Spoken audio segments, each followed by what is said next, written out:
I'm doing a TPR on a cat, so I'm going to get a temperature, a pulse, and a respiratory rate. I'm also looking at perfusion indicators, mucous membrane color, and then also listening to the heart sounds and the lung sounds. So right now I'm just kind of looking at him from a distance, see what his mental attitude is like, if he's acting at all lethargic.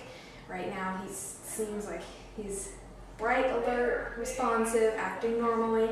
Looking at a body condition score on him, for looking at the score of a 1 to 9, I would grade him at a 5. Because you're not seeing any ribs, but they're easily palpable. You can feel them. He's not got bony hips, but again, easily palpable. He's not really walking around a ton for me to be able to see his gait, but he doesn't indicate any soreness, any stiffness while he's moving around. So I'm going to just kind of start at the head, looking at the mucus colors. So he's a pale, normal pale pink color. And then I'm looking at the perfusion indicator, which is going to be a capillary refill time. I'm just pressing on the gums and then moving and counting how long it takes for color to return. And that's indicating kind of circulation, blood flow. He's at about 1 second, 1 to 2 seconds. Oh, sorry. So I'm going to move my way back, just work from the head down, and start by listening to lung sounds. So I'm going to calculate the heart rate by listening, counting for 10 to 15 seconds. If he's too wiggly, I go for 10 seconds, and then you can multiply by 6 to get how many beats in a minute.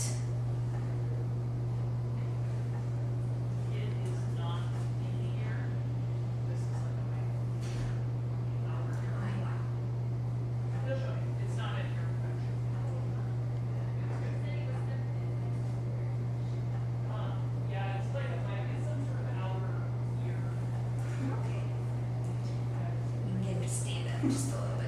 There you go.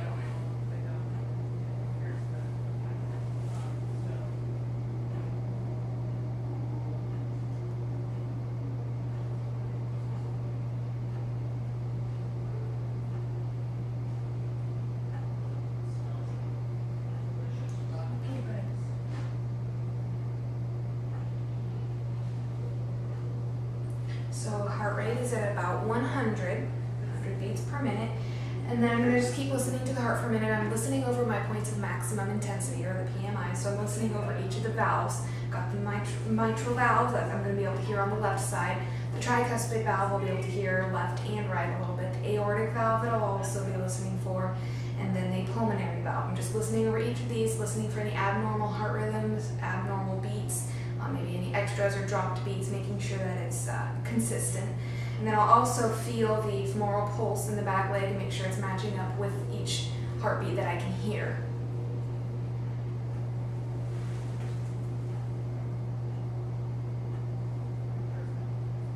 So I'm kind of listening over the mitral valve and finding the space between the ribs where I can indicate where the valve is located. And sliding back a little farther and down to get to the aortic valve.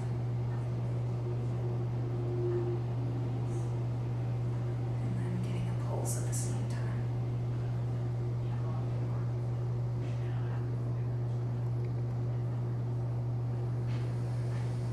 When I'm feeling for the femoral pulse, I'm also making sure that it's crisp and consistent, not stronger from one beat to the next, which is very consistent.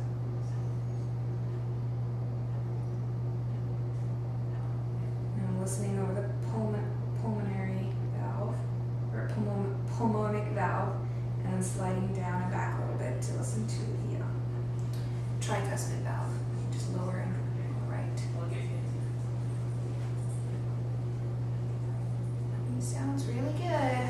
All his valves sound consistent, sound steady, and what I would expect to hear in him.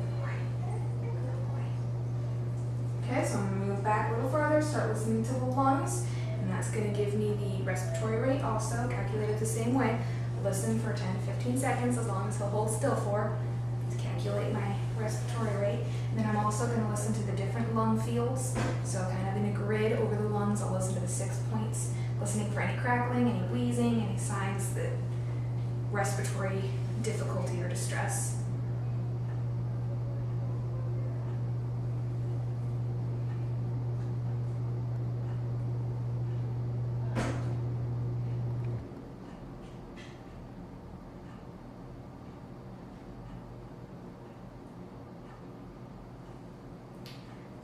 respiratory rate right now is at about 60. So at this point I don't hear any wheezing.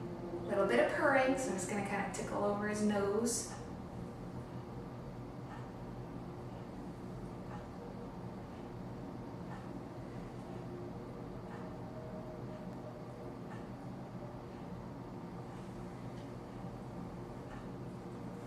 Lungs sound really clear, and he's purring again.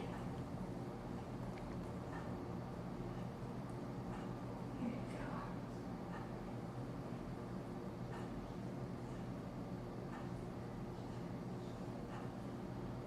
And his lungs sound really clear.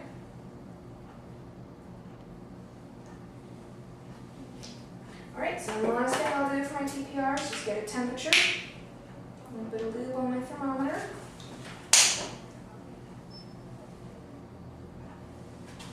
Okay. You ready?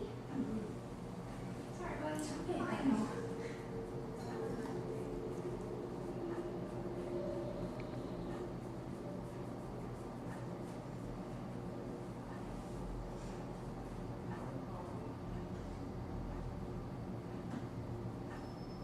Alright, and the rectal temperature 100.8 would be normal for the cat.